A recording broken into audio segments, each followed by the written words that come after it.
नमस्कार, स्वागत है आप सभी का। आप देख रहे हैं एनएमएफ न्यूज, आपके साथ मैं हूं नमता चौधरी। बंगाल में सत्ता परिवर्तन के बाद बदला क्या? बहुत से लोग ये बात पूछ रहे हैं।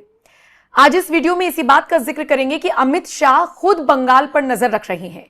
बॉर्डर इलाकों पर फेंसिंग का काम शुरू हो चुका है। कई हेक्टेयर जमीन को एक्वायर कर लिया गया है। जिस जिस जगह पर बंगाल में दिक्कतें आ रही थी ममता बनर्जी के राज में, वो सारी दिक्कतें दूर हो रही हैं। अमित शाह पिछले कुछ वक्त से बॉर्डर इलाकों का खुद दौरा कर रहे हैं। क्या यह एक बड़ा संदेश नहीं है? अमित शाह डंके की चोट पर कह रहे हैं कि जितने भी घुसपैठिए हैं वो खुद चले जाएं, सरकार मदद करेगी उनकी। लेकिन अगर यहां पर कोई बचा तो फिर उसे बख्शा नहीं जाएगा। शुभेंदु अधिकारी कह रहे हैं कि मैं तो बीएसएफ को सौंप रहा हूं, भैया मैं जेल में क्यों रखूंगा, दामाद है क्या वो यहां के? क्या मैसेज देने की कोशिश है?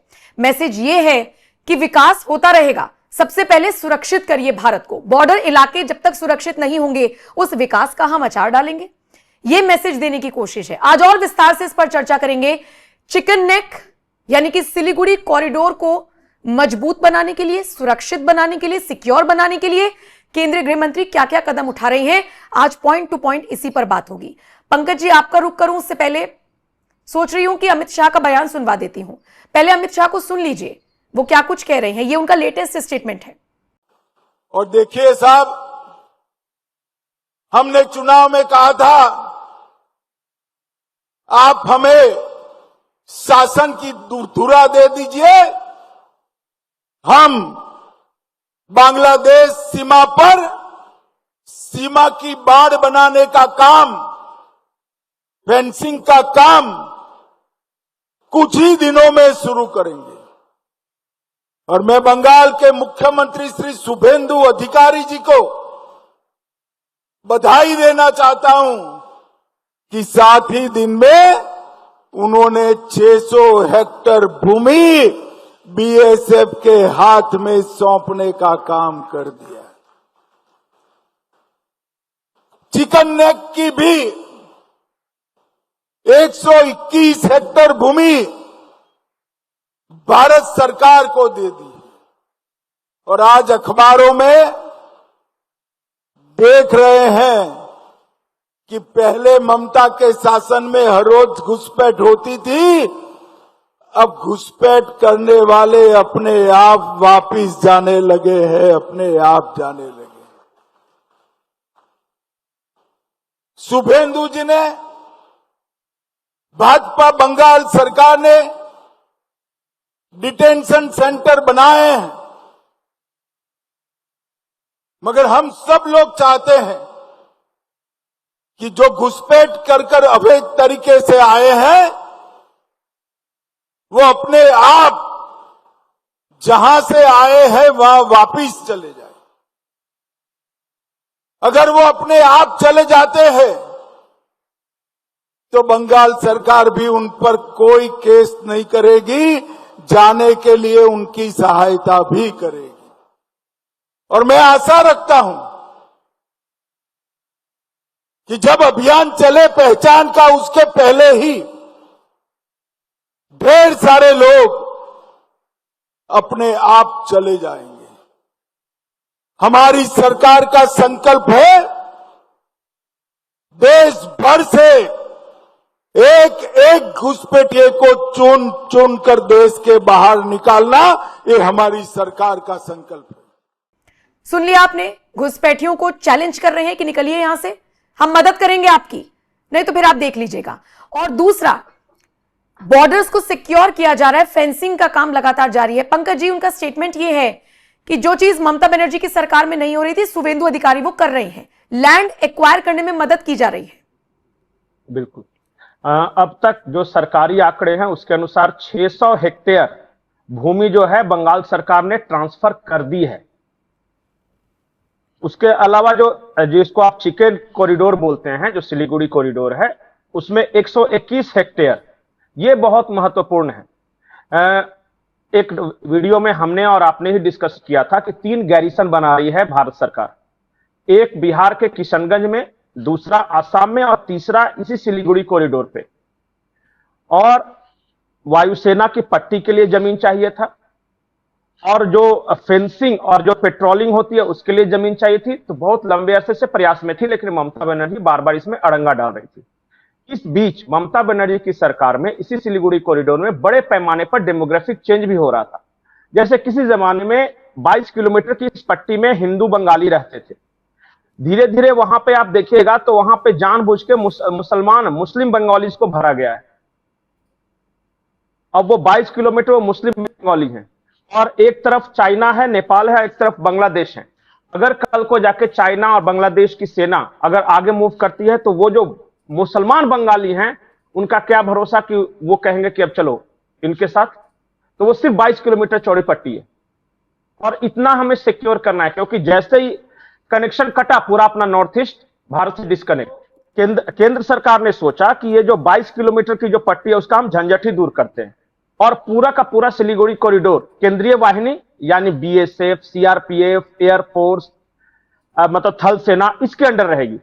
तो ये जो पूरी पट्टी पे अगर हमारे डिफेंस फोर्सेज रहेंगे तो फिर किसी की हिम्मत भी नहीं होगी, और जो लोग वहां हैं उनमें से जो वैध हैं, जो ओरिजिनल हैं, उनको हम छेड़छाड़ नहीं करेंगे।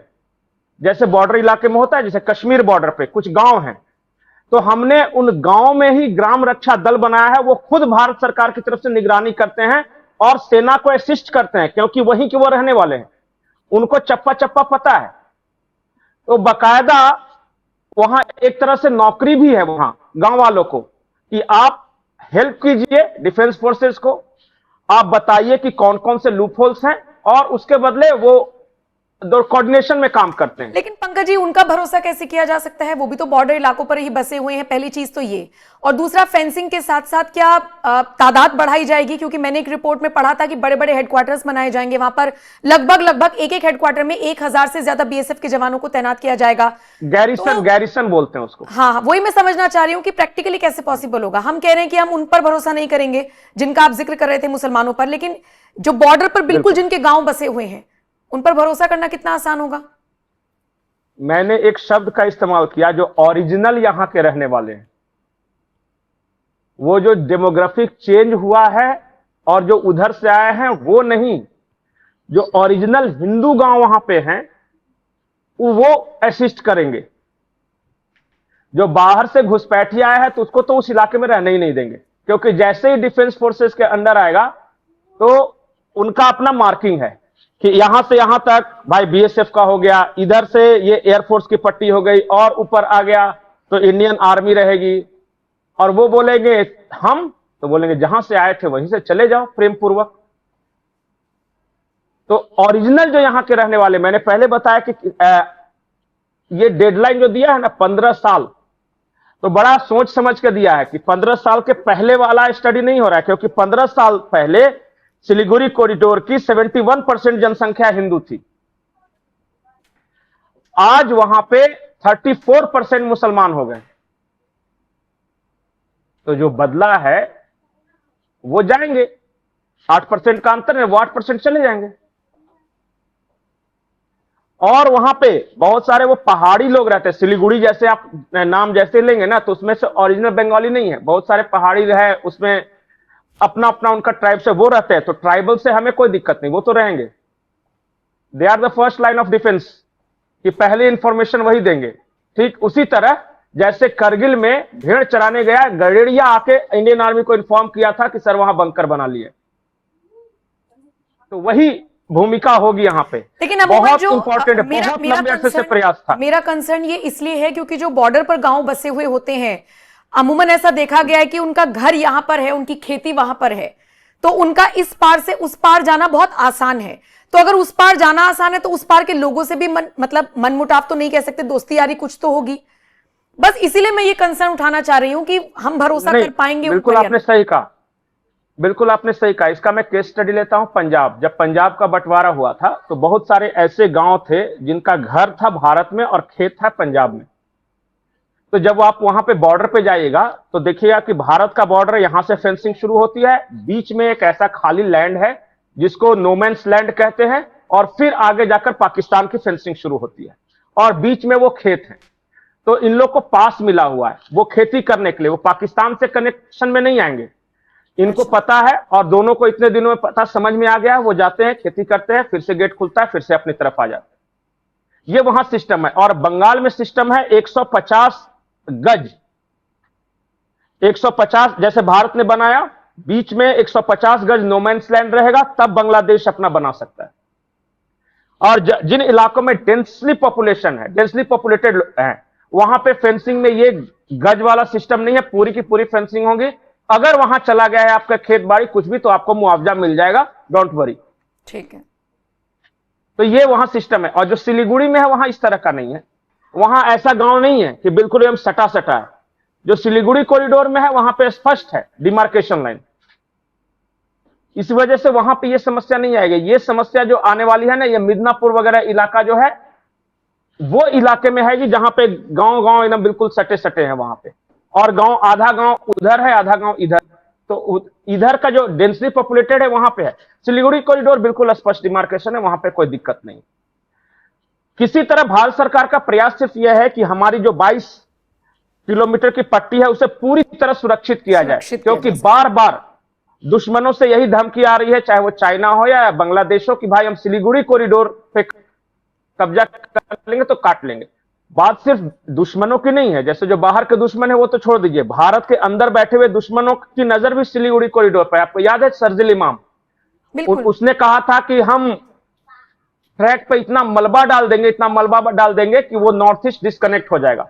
तो प्लान चाहे अंदर हो या बाहर हो, प्लान वही है।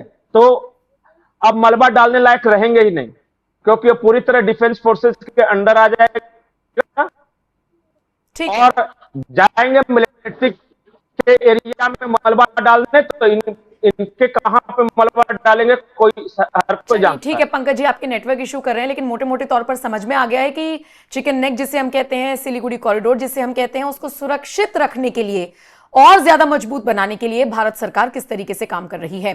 फिलहाल इस खबर पर आपकी क्या राय है, कमेंट सेक्शन में हमें जरूर बताएं और बाकी खबरों के लिए एनएमएफ न्यूज देखते रहिए।